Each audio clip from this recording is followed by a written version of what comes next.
சிதம்பரத்தில் விவசாய சங்கத்தினருடன் கலந்துரையாடல் நடத்திய அதிமுக பொதுச் செயலாளர் எடப்பாடி பழனிசாமி அவர்களுடைய குறைகள் மற்றும் கோரிக்கைகளை கேட்டறிந்தார். அதிமுக பொதுச் செயலாளர் எடப்பாடி பழனிசாமி மக்களை காப்போம், தமிழகத்தை மீட்போம் என்ற தேர்தல் பரப்புரை சுற்றுப்பயணத்தை மேற்கொண்டு வருகிறார். கோவை மாவட்டம் மேட்டுப்பாளையத்தில் தனது சுற்றுப்பயணத்தை தொடங்கிய அவர் விவசாயிகள், நெசவாளர்கள் உள்ளிட்ட பல்வேறு தரப்பினரை சந்தித்து அவர்களுடைய குறைகளை கேட்டறிந்து வருகிறார். இந்த நிலையில் கடலூர் மாவட்டம் சிதம்பரத்தில் விவசாய சங்க பிரதிநிதிகளுடன் கலந்துரையாடல் மேற்கொண்ட எடப்பாடி பழனிசாமி அவர்களுடைய குறைகளையும் கோரிக்கைகளையும் கேட்டறிந்தார்.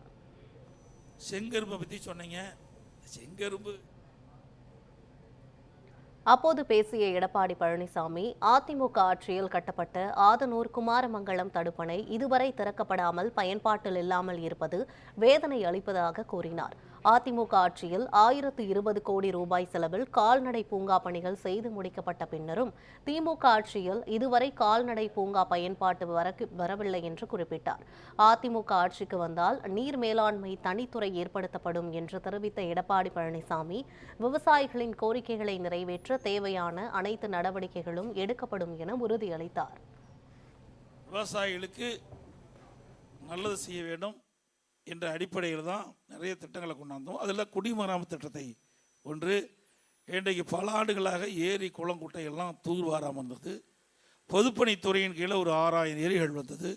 அதுக்கு சுமார் 1240 கோடிகள் ஒதுக்கப்பட்டு அந்த பணியை செஞ்சோம்.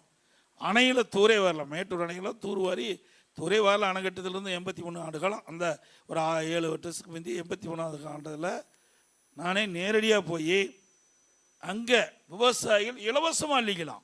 ஒரு நாளைக்கு 3000 லாரிகள் அதில் அள்ளினாங்க. அதாவது டேம்லேருந்து ஒரு குறிப்பிட்ட தோரை விட்டுட்டு விவசாயிகளுக்கு அந்த வண்டல் மண் இயற்கை உரமாக பயன்படுத்தினாங்க. எங்களுடைய நிலத்தை கூட அள்ளிட்டு வந்தோம். 50 கிலோமீட்டர் இருந்தாலும் பரவாயில்ல. அப்படிப்பட்ட இயற்கையான நமக்கு வண்டல் மண் கிடைப்பது அரிது. ஏன்னா நிலம் பண்படுத்த வேண்டும் என்றால் ரசாயன உரத்தை போட்டு போட்டு நம்முடைய மண் வளம் இன்னைக்கு குறைஞ்சி போச்சு. அந்த மண் வளத்தை மீண்டும் பலப்படுத்த வேண்டும் என்றால் இந்த இயற்கையாக கிடைக்கக்கூடிய வண்டல் மண் கிடைக்க வேண்டும் என்ற அடிப்படையில் எல்லாமே 50-60 கிலோமீட்டர் சுற்றளவுக்கு அந்த ஏரியில் அந்த மேட்டூர் அணையிலிருந்து தூர் வாரினாங்க. இந்த ஆட்சியில் அதையும் கைவிட்டுட்டாங்க. செங்கரும்பை பற்றி சொன்னீங்க. செங்கரும்பு விற்பனைக்கு வருவதற்கு காரணமே அதிமுக ஆட்சி தான். பொங்கல் தொகுப்பில் செங்கரும்பை கொண்டு வந்த காரணத்தினால தான் அது விற்பனை ஆகுது. எவ்வளோ சொன்னாங்க, 36 ரூபாய்க்கு விலை நிர்ணயிக்கப்பட்டு வெறும் 16 ரூபா 50 காசு கொடுக்குறாங்க.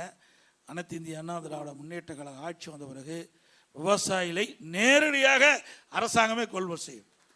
அந்த என்ன நிர்ணயிக்கப்படும் அந்த விலை அப்படியே கிடைக்கும். அதில் யாரும் இடைத்தரகர்கள் இல்லாத அளவிற்கு பார்த்து கொள்ளப்படும் என்ற செய்தியை சொல்கிறேன்.